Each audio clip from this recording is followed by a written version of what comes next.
picking up where we left off from video 2. If I click go here, we have the cat that's moving in the direction of the pointer. We got our ball that's bouncing around on the screen, hitting those edges, and if the cat and the ball touch, the ball pops and moves to a different location. So we're going to add a little bit of a challenge here by adding another sprite. So click down here, choose sprite, and for this one, keeping with the theme, we are going to choose the robot. So these are alphabetized, got quite a few choices. I'm going to choose the robot sprite, and I'm going to work on his programming a little bit. So drag him out of the way, and here we go. So we make sure we're on the sprite icon that is the correct one. We don't want to add any additional programming to the cat or the ball. So make sure that your robot is what's selected.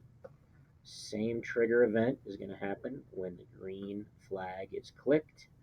We're going to change the looks of the robot. He's a little large for the screen, so the first thing we're going to do is set size, and we're going to make him half of what his size is, so set size to 50%.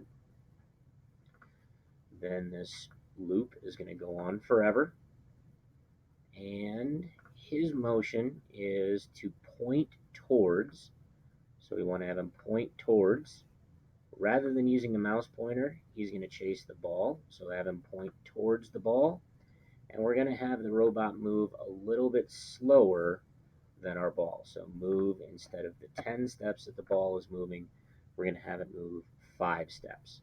So now if we click the green flag, you'll see that robot chases after the ball.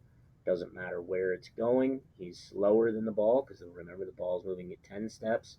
Robot's only moving at 5. If I come down here and pop the ball, it does change his direction. That ball pops up or shows up in a random location, and that robot keeps chasing it. Now, in order to have the robot not go upside down or side to side like he's doing right now, we can change that, or we can set it to not change by selecting the, let's see if I can find set rotation style. So setting his rotation style, about the X position is horizontal, about the Y position is vertical, and then going in the direction. You're certainly welcome to mess around with these as much as you want, but I am going to set the rotation style to left-right, so that our left-right, he just flips on that. He doesn't turn upside down. He stays, upright, I guess, eyes on top. And if we click play, you'll see how that changed that setting.